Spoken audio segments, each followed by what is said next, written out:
First candle bearish candle turn అయితే CPN కూడా touch చేసే ఛాన్సెస్ ఎక్కువ ఉంటాయి. ఎందుకు సిపిఎన్ టచ్ చేసే ఛాన్సెస్ ఎక్కువ ఉంటాయి అంటే ఫ్రమ్ పాస్ట్ 2 days చూసుకుంటే సిపిఎన్ని టచ్ చేయలేదు క్యాండిల్స్. ఇక్కడ సిపిఎన్ని టచ్ చేసే క్యాండిల్స్, కాకపోతే ఇక్కడ పార్షియల్ టచ్ అంటారు దీన్ని. అంటే ఎటువంటి క్యాండిల్ క్లోజ్ కానీ ఓపెనింగ్ కానీ సిపిఆర్ దగ్గర జరగలేదు, జస్ట్ ఓన్లీ విక్ పాస్ అయింది అంతే. సో ఇదంతా కన్సిడర్ ఏం చేసుకోకూడదు. అండ్ నిన్న కూడా సిపిఎన్ టచ్ చేయలేదు. మేబీ ఈరోజు ఛాన్సెస్ ఎక్కువ ఉంటాయి. ఈరోజు ఫిన్ నిఫ్టీ ఎక్స్పైరీ కాబట్టి ఫిన్ నిఫ్టీ మోస్ట్లీ బ్యాంక్ నిఫ్టీ ఎలా మూవ్ అవుతుందో ఫిన్ నిఫ్టీ కూడా అలానే మూవ్ అవుతుంది. So bank Nifty price action చూద్దాము. సో ఫస్ట్ క్యాండిల్ ఇక్కడ బేరిష్ క్యాండిల్ ఫామ్ అవుతుంది. First candle bearish candle form అయితే నో డౌట్ ఇదైతే సిపిఆర్ని టచ్ చేయడానికి ఛాన్సెస్ అయితే ఎక్కువ ఉంటాయి.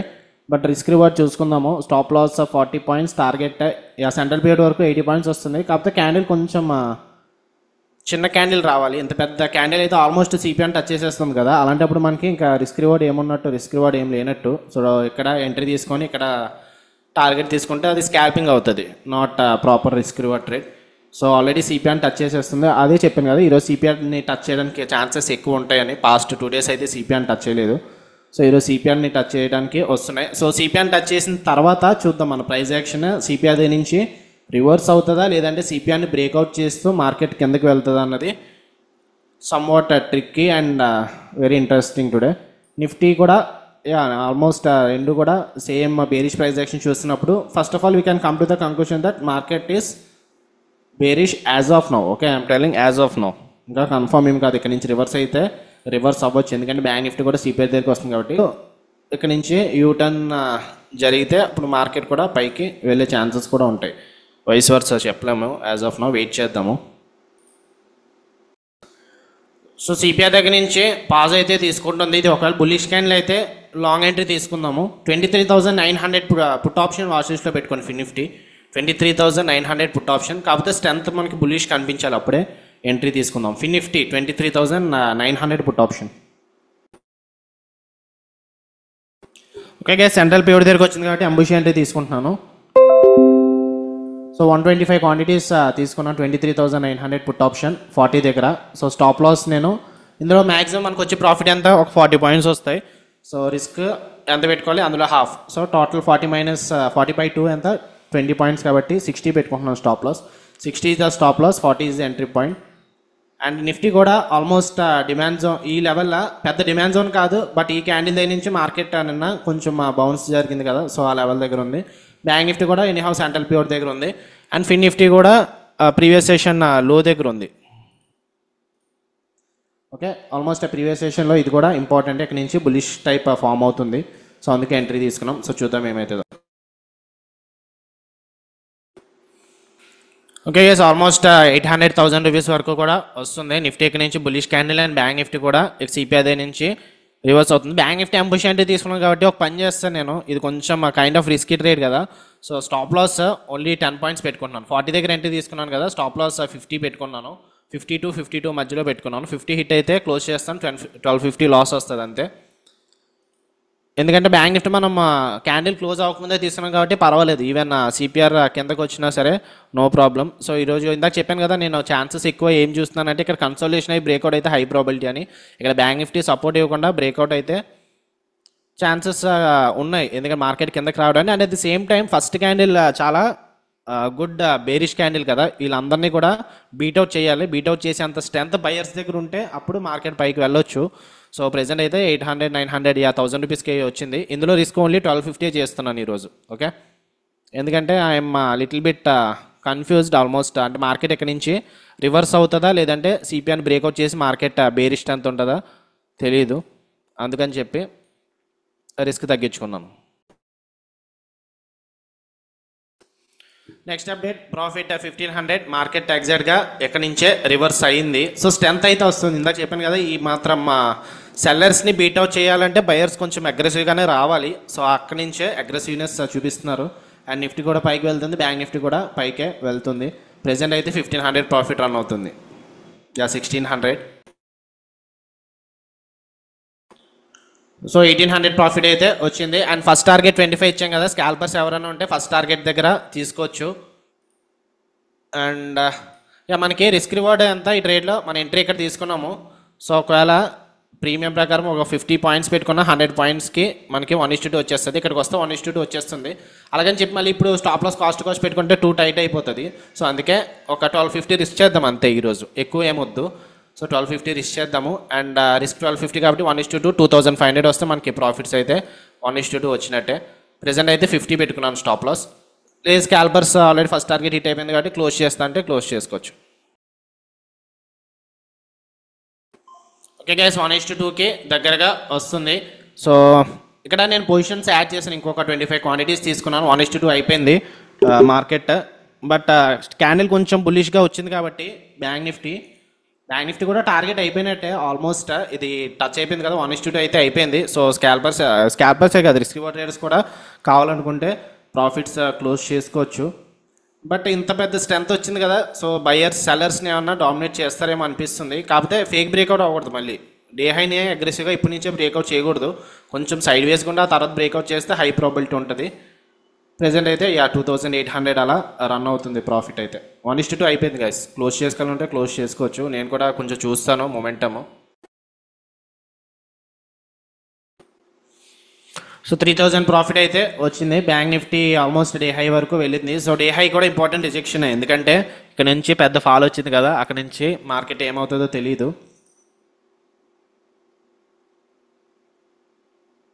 ఇంకా 3215కి అయితే వచ్చింది. ఓకే గైస్, స్టాప్ లాస్ 1250 కాబట్టి 1:2 అయిపోయింది. నిఫ్టీ ఇక్కడ సిపిఐ నుంచి కొంచెం మళ్ళీ రిజెక్షన్ జరుగుతుంది. సో ఎగ్జిట్ అవుదామని చెప్పి చూస్తున్నాను. ఇంకొక 15 పాయింట్స్ ఉన్నాయి మెల్ట్ అవడానికి. బట్ ఓకే ఫైన్, లేదంటే స్టాప్ లాస్ 19 పెట్టుకుంటున్నాను. అంటే ఒక 2500 వచ్చేలాగా, అంటే 1:2 దగ్గర క్లోజ్ అయ్యేలాగా పెట్టుకుంటున్నాను. నిఫ్టీ లెవెల్ రిజెక్షన్ జరుగుతుంది. అంటే bank Nifty day high breakout అయితే, ఐ మీన్ కన్సల్టేషన్ జరిగి బ్రేక్అవుట్ అవ్వాలి. లేదంటే ఇక్కడ నుంచి రివర్సల్ కానీ పారాబాలిక్ బ్రేక్అవుట్ అయ్యి ఫేక్ బ్రేక్అవుట్ కానీ కూడా జరగవచ్చు. So 1:2 according to spot chart అయితే అయిపోయింది.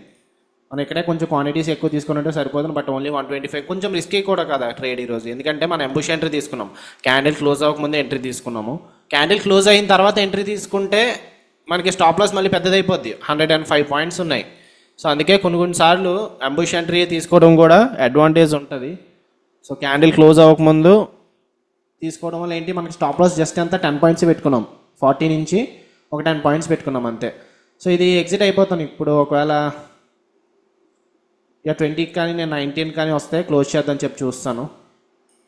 15దే ట్రేడ్ అవుతుంది కదా, ఎందుకంటే మన stop loss at least break even పెట్టుకున్నా సరే మార్కెట్ 0 అవ్వడం అవ్వచ్చు ఇది. కాకపోతే మన ట్రైలింగ్ స్టాప్ లాస్ హిట్ అయిపోయి ఆ తర్వాత మళ్ళీ పైకి వెళ్ళొచ్చు. ఎందుకంటే డేలో కూడా లిక్విడిటీ ఏరియా కదా, డిమాండ్ జోన్. ఒక్కొక్కసారి డిమాండ్ జోన్ లిక్విడిటీ ఏరియాని ఫైన్ చేసుకుని మళ్ళీ డేలో దగ్గరకు వచ్చి మళ్ళీ పైకి వెళ్తుంటుంది. అలాంటప్పుడు వచ్చిన ప్రాఫిట్స్ మిస్ అయిపోయినట్టు అనిపిస్తుంది కదా. సో దానికోసం సో ప్రెజెంట్ అయితే 3500 అయితే వచ్చింది.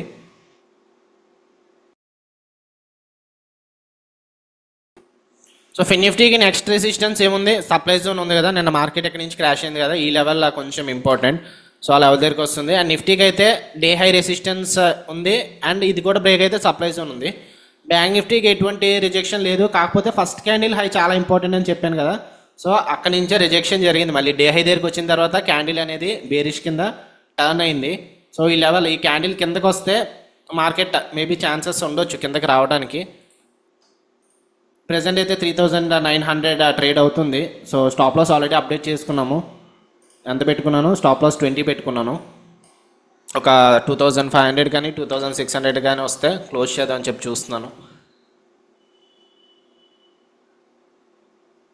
లేదంటే ఇది 4000కి వచ్చిన తర్వాత క్లోజ్ చేస్తాను ఇది. ఓకే, ఆల్మోస్ట్ డే హై దగ్గర కూడా వచ్చింది కాబట్టి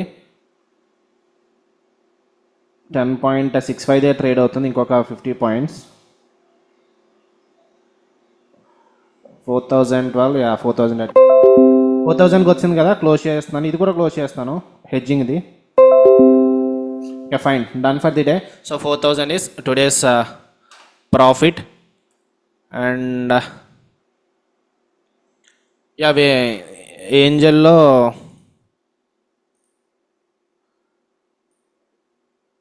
ఇంకా రన్ అవుతుంది ఈ ట్రేడ్. ఇది వెయిట్ చేస్తాను 3600. ఇది పొజిషన్స్ ఏమి యాడ్ చేయలేదు అండ్ ఎక్కువ క్వాంటిటీస్ ఏమి తీసుకోలేదు. స్టాప్ లాస్ అయితే ఆల్మోస్ట్ మన ఎంట్రీ దగ్గర 10 పాయింట్స్ లైక్ 1250 పెట్టుకున్నాను రిస్క్. సో ప్రెసెంట్ అది 3800 రన్ అవుతుంది. సో ఇది వదిలేస్తాను, పర్వాలేదు. ఇది చూద్దాం, ఒకవేళ లాస్ వచ్చినా 1250 లాస్ వస్తుంది కాబట్టి పర్వాలేదు, ఇది వదిలేస్తాను. సో రిమైనింగ్ పీపుల్ కూడా ఎవరైనా ఎగ్జిట్ అవ్వాలనుకుంటే ఎగ్జిట్ అయిపోవచ్చు. 4000 ప్రాఫిట్ వచ్చింది కదా, ఆల్మోస్ట్ 1 అవర్ కన్నా తక్కువే, విత్ ఇన్ ఈజీగా అయిపోయింది ట్రేడ్. మన ఎంట్రీ ఎప్పుడు తీసుకున్నాము, ఫస్ట్ ట్రేడ్ 9:22 తీసుకున్నాము, time 9:44, with in 20 minutes done for the day. So that's about today's live trading session. So ఏమైనా డౌట్స్ ఉంటే పింక్ చేయండి చాట్ బాక్స్లో. ఎంట్రీ ఎందుకు తీసుకున్నాను చెప్తాను ఒకసారి.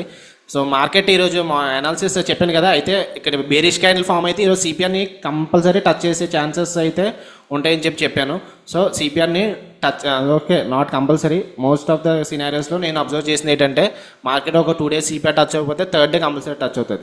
సో మార్కెట్ ఈవెన్ స్ట్రెంత్ బుల్లిష్గా ఉన్నా సరే సిపిఆర్ని టచ్ చేసి మార్కెట్ పైకి వెళ్తుంది. సో ఈరోజు సిపిఆర్ని టచ్ చేసి మార్కెట్ పైకి వెళ్తుంది అని చెప్పి అనుకున్నాం. సిపిఆర్ని ఇక్కడ ఎంట్రీ చూసినప్పుడు ఇక్కడ బుల్లిష్ క్యాండిల్ ఫామ్ అవుతుంది అనుకుని వాచ్ లిస్ట్లో పెట్టుకున్నాం. కాకపోతే సెంట్రల్ ప్యూర్ దగ్గరికి వచ్చిన తర్వాత అంబుష్ ఎంట్రీ తీసుకున్నాము. సేమ్ టైం నిఫ్టీ కూడా ఇక్కడ డేలో ఉంది కదా, నిన్న డేలో. సో డేలో ఇక్కడ కొంచెం సపోర్ట్ ఏరియా ఇదంతా కూడా. నిఫ్టీ కూడా సేమ్ టైంలో మనకి ఇక్కడ బులిష్నెస్ చూపించింది, అందుకు ఎంట్రీ తీసుకున్నాం. అండ్ నిఫ్టీ కూడా ఆబ్వియస్గా నిన్న లో దగ్గర ఉంది, సో హై ప్రాబిలిటీ. అండ్ ఇప్పుడు హై దగ్గర ఉంది, నిన్న హై సప్లై జోన్ కదా, ఈ లెవెల్ దగ్గర ఉంది కాబట్టి ఏదైనా జరగవచ్చు. So better you can close if you want, లేదంటే హోల్డ్ చేసుకుంటానికి స్టాప్ లాస్ కాస్ట్ లేదంటే ట్రైలింగ్ చేసుకుంటూ క్లోజ్ చేసుకోవచ్చు. సో అది analysis. So see you in the next session guys, bye.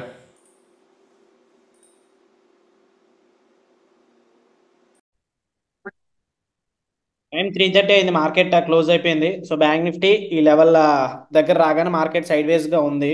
And continues ఈరోజు థర్డ్ డే అనుకుంటా మార్కెట్ సైడ్ వేస్గా ఉండడము. ఆప్షన్ సెల్లర్స్కి ఇదే advantage. Okay, so option సెల్లర్స్కి advantage ఏంటంటే ప్రీమియం నేను ఏదైతే తీసుకున్నానో అది జీరోకి టర్న్ అయిపోయింది. ఎందుకు, మార్కెట్ నేను ఎక్కడ క్లోజ్ చేశాను కదా దీనికన్నా పైకి ఏమీ వెళ్ళలేదు, కానీ జీరోగా క్లోజ్ అయింది. ఎందుకంటే మార్కెట్ సైడ్ వేస్గా ఉంది కదా. సో ఇలాంటప్పుడు మనకి ప్రీమియం డీకే అడ్వాంటేజ్ ఉంటుంది, అది ఆప్షన్ సెల్లింగ్లోనే దొరుకుతుంది. సో అందుకే ఆప్షన్ సెల్లర్స్ ఎక్కువ ప్రాఫిట్ విన్ అవ్వడానికి చూస్తారు. ఆప్షన్ బయర్స్ కూడా ప్రాఫిట్ వస్తుంది. ట్రేడర్స్ సక్సెస్ అవ్వలేదు ఆప్షన్ బయింగ్లో నేను అన్ను, ఆప్షన్ బయర్స్కి కూడా ప్రాఫిట్ వస్తుంది. బట్ ఎక్కువ అడ్వాంటేజ్ ఆప్షన్ సెల్లర్స్కి ఉంటుంది. ఎందుకంటే వాళ్ళు ఒక డైరెక్షన్ అనుకున్నప్పుడు మార్కెట్ ఆ టార్గెట్ రీచ్ అయినా ప్రాఫిట్ వస్తుంది, అక్కడి నుంచి సైడ్ వేస్గా ఉన్న ప్రాఫిట్ వస్తుంది. ఆప్షన్ బయర్స్కి అలా రాదు. సో చాలా మంది కాకపోతే క్యాపిటల్ గురించి భయపడతారు. ఆప్షన్ సెల్లింగ్ చేయాలంటే మనకి ఎక్కువ క్యాపిటల్ ఉండాలి కదా అని చెప్పి. సో నేను ఆల్రెడీ ఇక్కడ ఒక 5 లాట్స్ అయితే తీసుకున్నాను. 5 లాట్స్కి ఈజీగా 5 lakhs కన్నా 6 lakhs కానీ 5 lakhs కానీ అవుతుంది. కానీ మీకు అదేం అవసరం లేదు. సింగిల్ లాట్తో కూడా మనకు ఆప్షన్ సెల్లింగ్ లైక్ 15,000, 20,000, 30,000తో కూడా మనం ఆప్షన్ సెల్లింగ్ చేయగలము. అది ఎలాగనేది డే ట్రేడింగ్ కోర్సులో చెప్పాను. ఇంట్రెస్ట్ ఉంటే డే ట్రేడింగ్ కోర్సు జాయిన్ అవ్వచ్చు, కింద డిస్క్రిప్షన్ ఇస్తాను. And coming back to tomorrow's important levels. ఈ నిఫ్టీ ఈ సప్లై జోన్ అని చెప్పి మార్క్ చేసుకున్నాం కదా, నిన్నే మార్క్ చేసుకున్నాం ఇది ఆల్రెడీ. ఈ లెవెల్ ఇంకా ఇంపార్టెంటే, ఎందుకంటే మార్కెట్ ఎక్కువ పాజ్ అయితే ఈ లెవెల్ దగ్గర తీసుకుంది కాబట్టి రేపు కూడా ఈ లెవెల్ ఇంపార్టెంటే. రేపటికి ఎక్స్టెండ్ చేసుకుందాం ఈ లెవెల్. రేపు వెడ్నెస్డే బ్యాంక్ నిఫ్టీ ఎక్స్పైరీ కదా, రేపటి కూడా ఈ లెవెల్ అనేది ఇంపార్టెంట్. అండ్ ప్రీవియస్ సెషన్ లో ఇక్కడ ఉంది. ఈ రెండు లెవెల్స్ మీద కాన్సన్ట్రేట్ చేద్దాం. నిఫ్టీ అయితే ఇంకా ఆల్ టైమ్ హై దగ్గర ఉందనుకుంటా కదా. సో ఇంపార్టెంట్ లెవెల్స్ ఏం లేవు, పైన అయితే ఇంపార్టెంట్ లెవెల్స్ ఏం లేవు, కిందే లెవెల్స్ మార్క్ చేసుకోవాలి.